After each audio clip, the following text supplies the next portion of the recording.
Conteo rápido al 100% a nivel nacional. De Ipsos, Pedro Castillo de Perú Libre 50.2%. Keiko Fujimori de Fuerza Popular 49.8%.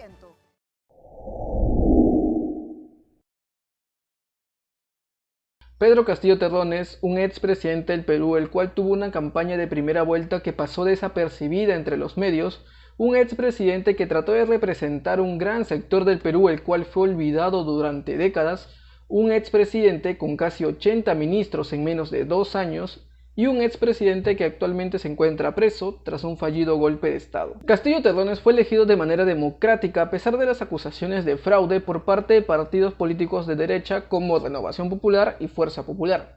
En el primero de ellos, su lideresa Keiko Fujimori aseguró tener pruebas de fraude electoral. Sin embargo, ella no presentó ninguna prueba. Claras denuncias de irregularidades, de manipulación, que ha sido planificado por miembros de Perú Libre. Tenemos el derecho de saber la verdad. Y que ustedes, señores miembros del jurado, tomen una decisión a conciencia. Por otro lado, los congresistas Hernando Guerra, Jorge Montoya, Nidia Vilches, quien fue candidata por el partido aprista, y también Daniel Córdoba, un exministro, los cuatro se juntaron para acudir a la OEA y para que esta organización investigara el supuesto fraude electoral en el Perú, pero no fueron recibidos por el entonces encargado Luis Almagro, dejando una imagen vergonzosa del Perú a nivel internacional. Castillo asumió la presidencia un 28 de julio del 2021 con este discurso. También es la primera vez que un partido político formado en el interior del país gana las elecciones democráticamente. Quiero que sepan que el orgullo y el dolor del Perú profundo corre por mis venas, que yo también soy hijo de este país, fundado sobre el sudor de mis antepasados. Su primer gabinete de ministros fue presentado un día después de su juramentación. Sin embargo, este fue dado solamente con 17 de los 19 ministerios correspondientes y 3 días después juramentó al encargado de la cartera de Justicia y al ministro de Economía y Finanzas. Este es el primer gabinete de Pedro Castillo dirigido por Guido Bellido, congresista actual de Perú Libre. Tal vez el más resaltante de este primer gabinete fue Héctor Béjar, ex canciller del Perú, quien dijo que la Marina de Guerra había iniciado el terrorismo y es justamente por eso y por la presión social que presentó su renuncia solo 19 días después de asumir el cargo. Un mal inicio para un mal gobierno. El terrorismo en el Perú lo inició la Marina y eso se puede demostrar históricamente. Luego, con su segundo gabinete a cargo de Mirta Vázquez, quien lo asumió en el mes de octubre del 2021, o sea, tan solo 3 meses después de la asunción de Castillo a la presidencia, y exactamente 3 meses después, el 1 de febrero del 2022, juramentó Héctor Valer como el encargado de la PCM, siendo ya el tercer gabinete de Castillo en menos de un año. Algo a detallar de este tercer gabinete es que solamente duró 4 días. Valer renunció ante la presión social de sus denuncias por violencia familiar a su esposa e hija. Valer se fue de la PCM aceptando su derrota y siendo ametrallado por los periódicos del Perú que pertenecen a un grupo y que están vinculados a la extrema derecha. Esto lo dijo en medio de una rueda de prensa luego de presentar su renuncia del cargo. Vengo a decirles que acepto la derrota ametrallado por los periódicos del Perú que pertenecen a un grupo y que ellos a la vez están vinculados a la extrema y a la derecha del Perú. El 8 de febrero, Castillo dio juramento a tal vez el gabinete más recordado, el gabinete de Aníbal Torres. Este ministro estuvo 10 meses, el mayor periodo en el mandato de Castillo, nombrando a 21 ministros como encargado de la PCM. Por último está el gabinete de Betsy Chávez, el quinto y el último de Castillo Terrones. Este gabinete juramentó un 28 de noviembre del 2022, pero no duraría mucho ante la vacancia de Pedro Castillo. Actualmente Pedro Castillo afronta 6 investigaciones fiscales en su contra, investigaciones las cuales se abrieron durante su mandato. El primero de ellos fue el caso irregular de ascensos de las Fuerzas Armadas. La Fiscalía de la Nación dispuso en ese entonces la detención de 5 generales supuestamente vinculados, entre ellos Javier Gallardo y Jorge Tarrillo.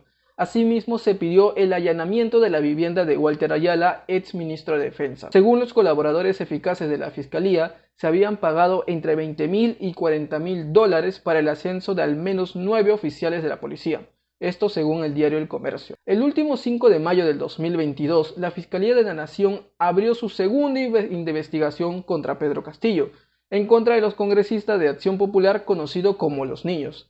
Se le dice así porque se escucharon unos audios donde Castillo se dirigía a estos congresistas como los niños. Esto por el presunto delito de tráfico de influencias agravado debido a presuntos favorecimientos e incitaciones otorgadas al gobierno de empresas chinas, en el marco de la investigación del caso Puente Tarata número 3. Primero fueron los 6 congresistas señalados por la lobista Karelyn López, quienes se beneficiarían de distintos actos de corrupción. Sin embargo, a esta pequeña lista se le sumaron más legisladores de Acción Popular, Bloque Magisterial, Perú Libre, congresistas no agrupados y hasta exministros, siendo 24 los implicados, y todos estos serán investigados gracias a los colaboradores eficaces que han tenido una labor gigante en este caso. Como tercera investigación está el caso Petroperú. Es parecido al primer caso de Pedro Castillo sobre el ascenso de las Fuerzas Armadas, solo que aquí hubo ascensos irregulares en la empresa Petroperú. Sin embargo, el caso fue cerrado durante meses por la entonces fiscal de la Nación, Zoraida Ábalos, pero fue nuevamente abierto por la actual fiscal, Patricia Benavides. Como cuarta investigación de Pedro Castillo está el caso Anguía, o también conocido como Jennifer Paredes, uno de los más sonados hasta la fecha, y es que la cuñada de Pedro Castillo es investigada por delitos de colusión agravada, tráfico de influencias y lavado de activos. Asimismo, la Fiscalía señaló a Castillo Terrones como presunto líder de una organización criminal. Lo que sucede en el caso Anguía es que existen presuntos actos de corrupción frente al alcalde de Anguía, un pequeño distrito, también a Hugo Espino, empresario quien le dio trabajo a Jennifer Paredes, y un sinfín de obras públicas que serían dirigidas por la esposa del exmandatario Lilia Paredes. Como quinta investigación está el Gabinete en la Sombra. Dicho proceso preliminar incluye a Abel Cabrera Fernández, Salatiel Marrufo Alcántara, Auner Vázquez Cabrera, Viberto Castillo León, Eder Vitón Burga y Alejandro Sánchez Sánchez, quien es prófugo dueño de la casa de Zarratea. Todos los miembros de este Gabinete en la Sombra son investigados por presuntos delitos de organización criminal, colusión, tráfico de influencias y encubrimiento personal. Como hace esta investigación está el caso Sada Guaray. Esta es la última investigación iniciada contra Castillo dentro de su mandato. La Fiscalía de la Nación inició diligencias preliminares en contra de Pedro Castillo por el delito de cohecho a raíz de los sobornos que la empresaria Sara Godaray entregó a Salatiel Marrufo, quien fue, presuntamente a pedido del expresidente Castillo. Luego de todo lo mencionado, hay ciertos factores que añaden un grado de importancia frente al término del mandato de Castillo. Entre ellos está la renuncia a su partido político Perú Libre, partido que lo llevó a la presidencia, discrepancias con ciertas bancadas no solo de derecha, sino bancadas de izquierda que en un momento lo apoyaron, y también está la falta de capacidad de Castillo para asumir un cargo de tal importancia.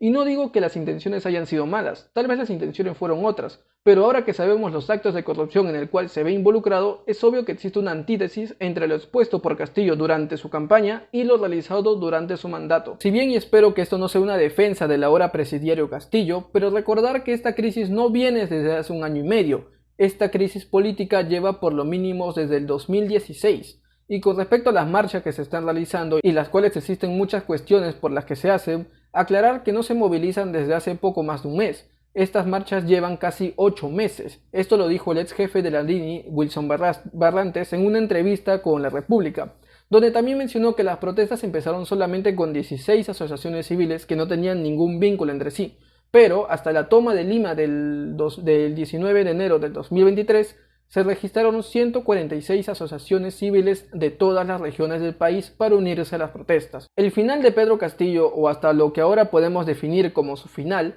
empieza un 7 de diciembre con un mensaje a la nación imponiendo un régimen excepcional y cerrando el Congreso de la República. Creo yo conocemos la historia de ese día: renuncian ministros, renuncia el general de las Fuerzas Armadas, diversas instituciones se muestran en contra de lo pronunciado por Castillo y el Congreso lo vaca.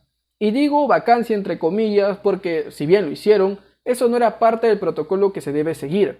Castillo, al dar una orden inconstitucional, queda por defecto libre de todo poder y es acusado por rebelión contra la patria. Es por ello que muchos funcionarios allegados a él empiezan a presentar sus renuncias. El Congreso lo que tuvo que hacer en ese entonces fue simplemente dar juramentación a la nueva presidenta Dina Boluarte y capturar al golpista Castillo, porque eso era lo que es, bueno, eso es lo que es, un golpista. Sin embargo, la historia fue otra. Vacan a Castillo porque el mismo día iban a debatir su vacancia y no se sabían si tenían los votos necesarios para realizarla. Y bueno, estos adjudican la victoria como si fuesen ellos lo que lograron la salida de Castillo cuando fue todo lo contrario. Entre congresistas llorando y tomándose fotos como si el Perú hubiese salido victorioso de una guerra, es una de las causas principales de la indignación de la gente. La provocación. Un muy breve paso por el gobierno de Castillo, a grandes rasgos, y en conclusión, Castillo Terrones fue una representación de aquellas personas olvidadas del interior. Fue visto como el distinto, el que podía hacer algo por aquellos que no tienen voz, pero empezó como el diferente y terminó siendo como todos. Un presidente el cual tuvo la peor forma de terminar su mandato, preso tras un fallido golpe de Estado. Una vez, una tarde, llevaba un niño, un pollo a la espalda, y el pollo, y el maestro no sabía qué cosa está llevando, y quería preguntarle al maestro: